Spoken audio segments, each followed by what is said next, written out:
Welcome back to our channel, and thank you for tuning in and thank you for supporting us. But if you're new to this channel and you haven't subscribed yet, please encourage us by doing so that we can bring you the latest news as they come. And together we can support our leader, ₦કિ키O뾱, IPOB, and Eastern Security Network to make our Biafran dream and restoration a reality. Some officials of the United Nations and European Union wants the UK government to listen to ₦કિ키O뾱 now and allow Nigeria to disintegrate to avoid a replica of Bosnian war in Nigeria. That Buhari and his Fulani Nigerian government are only deceiving the whole world and using their paid lobbyists to deceive the EU and United Nations. According to a report,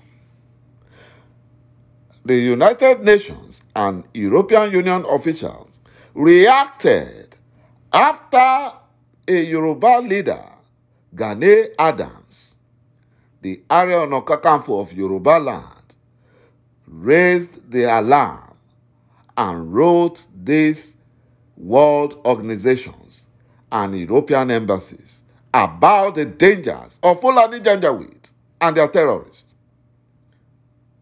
The report said that the European Union and EU and United Nations officials reacted when Gani Adams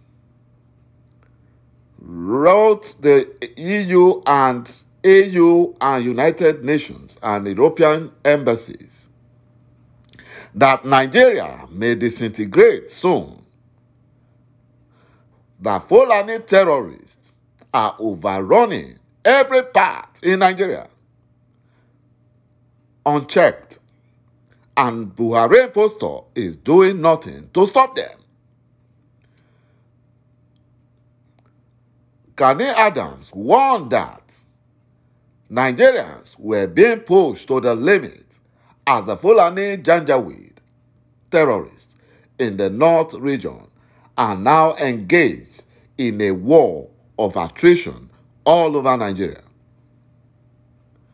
Yoruba elder statesman and the ŁΚΙ of Yoruba land, Gani Adams, has raised the alarm that with the rising cases of terrorism, Nigeria may disintegrate sooner than ever imagined. You know, ₦કિ키O뾱 warned a long time ago, but nobody was listening. Adams made the assertion when he wrote to the United Nations and other relevant international organizations, calling for urgent intervention in Nigerians' worsening insecurity, particularly in the southeast and the southwest region, where the Fulani terrorists are on rampage, kidnapping, killing, attacking churches unhindered.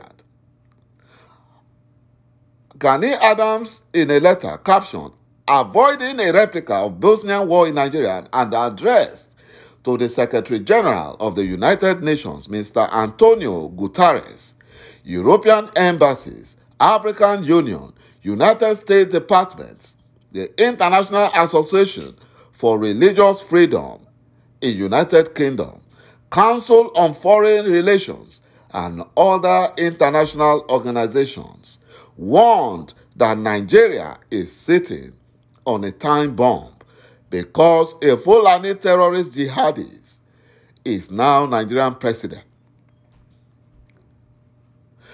Yorubas and Biafrans are being pushed to the limit as the Fulani in the north region are now engaged in a war of attrition all over Nigeria.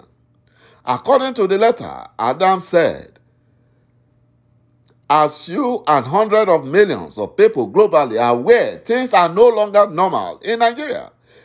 Dangerous and despicable things are happening in the world's most populous black nation.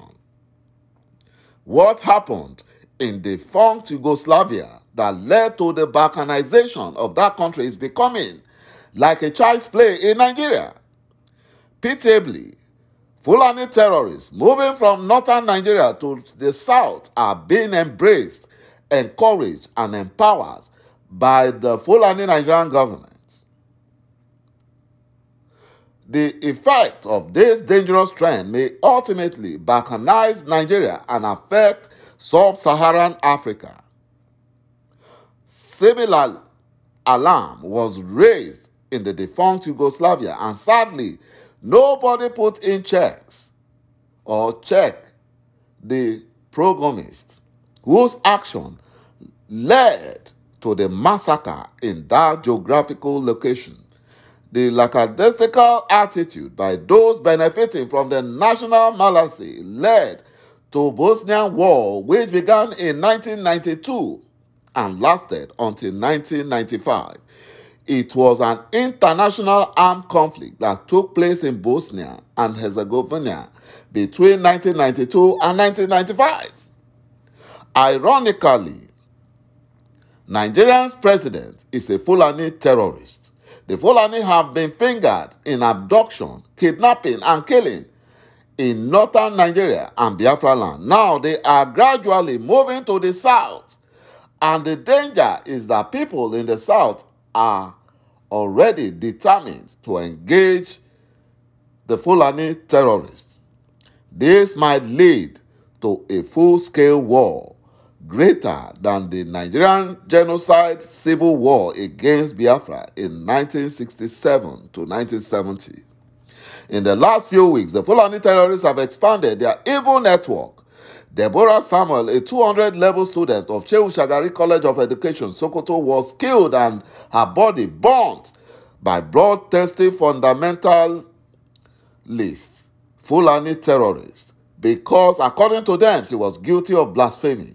The killers are visible in a viral video seen by peace-loving people all over the world, but the government only arraigned them for disturbance to public peace. Imagine that. The prelate of Methodist Church in Nigeria, Reverend Samuel Kanu Uche, was kidnapped by the Fulani terrorists.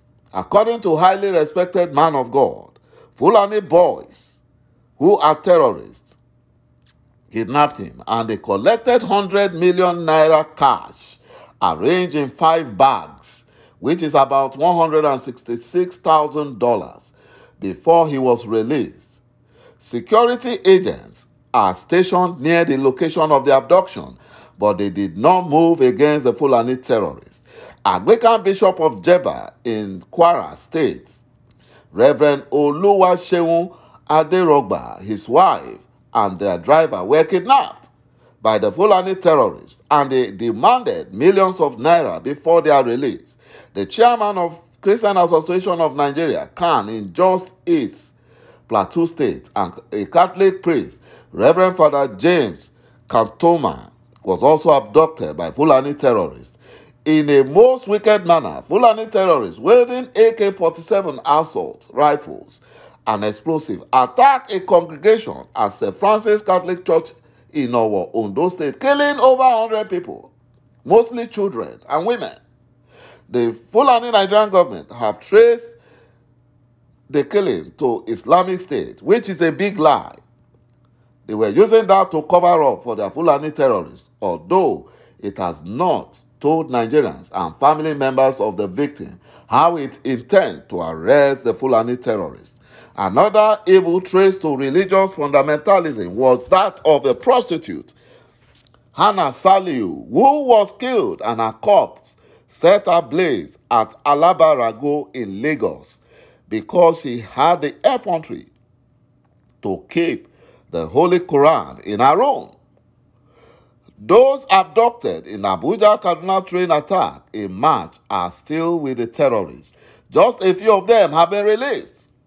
It is unfortunate that the Fulani Nigerian government is begging non-state actors to stop kidnapping Nigerians, but in Biafra land, they are killing Biafrans, committing genocide for no just cause. It is generally believed that those in authorities are complicit. Now, Nigeria is at the point of no return, showing all signs of a failed nation. Instead of tackling these atrocities by the Fulani terrorists, the Fulani Nigerian government officials are busy planning and strategizing for 2023 general election. A final collapse of Nigeria is imminent. The only language the Fulani Janjaweed understand is violence, maintained that Nigerians are not cowards and they are ready to pay the Fulani Janjaweed in their coins. You know, Biafrans and Yorubas are not cowards and will do everything legally possible to resist any attempt by Fulani terrorists to expand their territorial expansionist agenda to the south, especially the Biafran land and southwest. It is very clear that the Fulani Nigerian government have lost control of the situation because it can no longer keep Nigeria as one. It can no longer. Thank you, my brothers and my sisters, for watching this video. And bye-bye for now.